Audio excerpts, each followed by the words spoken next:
This is the Coast Guard's 47-foot motor lifeboat, and this thing is a beast. It's used for rescuing people in some of the harshest weather conditions around the United States. It can operate in 20-foot breaking surf and up to 50-knot winds. But one of the most incredible aspects of this boat is if it gets overturned, it can actually flip itself back over. The boat does a full 360 degrees underwater and pops back up. That ideally takes about 12 seconds. But more impressive than the boat itself are the men and women who are trained to drive this boat through the surf. They're called surfmen, and they receive their training here at the Coast Guard's National Motor Lifeboat School.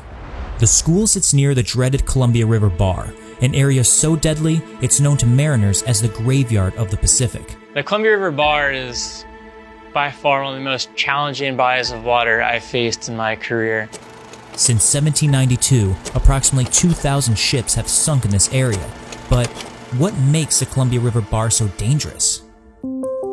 Strong westerly currents from the Columbia River rush out and collide with the currents from the Pacific Ocean, creating extremely dynamic conditions. So you have two massive opposing forces hitting each other, where it's creating an environment that you just really can't create in any other area of responsibility. 9 Coast Guard members from around the nation have come to the school to attend the elite surfman course. The surfman course is the culmination of years of a boat driver's career. It can take upwards of 6 years for a person to gain the experience that'll earn them that certification. So what we can offer them here is the opportunity to come and for 4 weeks of their life do nothing but drive in those conditions.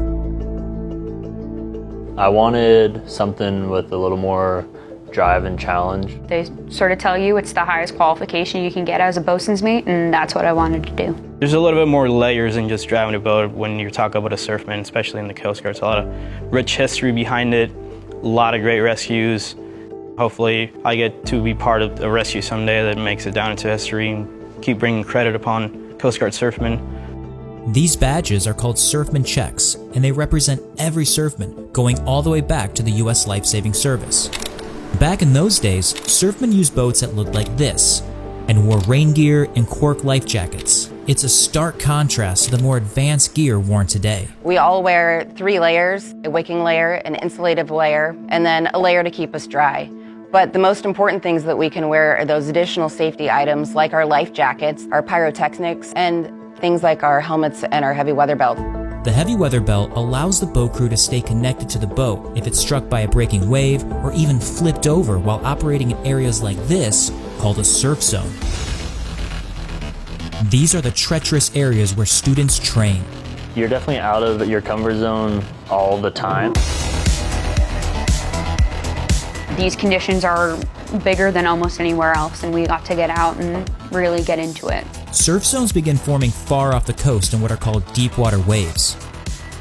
As the waves approach shore, they interact with the coastline, slowing them down and pushing all the wave's dangerous energy up and forward, until it breaks.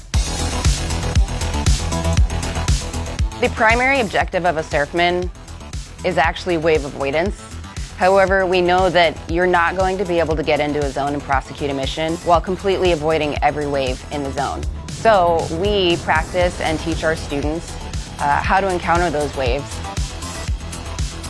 While working in a surf zone, surfmen will do what is called squaring up, which means positioning the bow of their boat toward the incoming waves. But in order to move through the zone, the boat crew must move parallel to the surf, which can be a treacherous task. Surfmen view waves like this. You have the peak in the center and 2 shoulders called near side and far side, depending on their distance from the boat.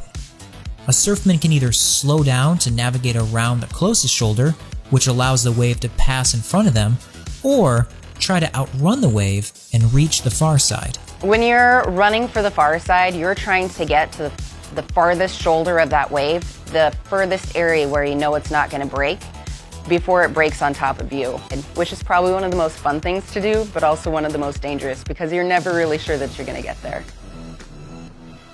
Every student is issued a media package containing a camera and editing software.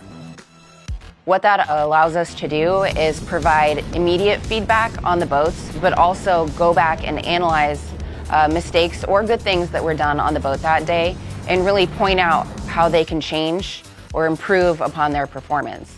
Well, in this video, we made the decision to run for a far shoulder, and it wasn't the right call. There wasn't enough time for us to outrun that wave, and we ended up going with the wave a little bit, but that's all part of it. Not every read is going to be a perfect read, and you have to be able to move from that and make the corrective actions.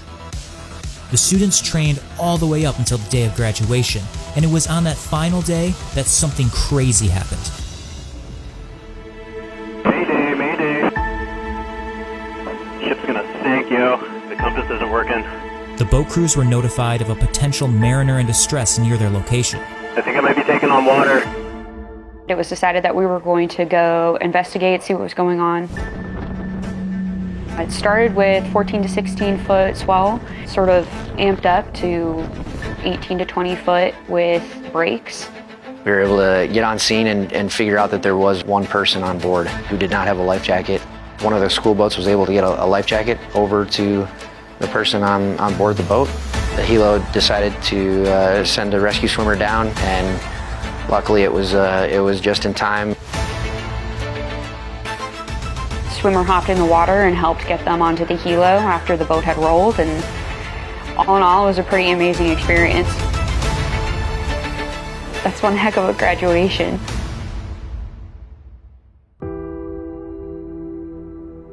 Yeah, there was no better way really to end this surf class.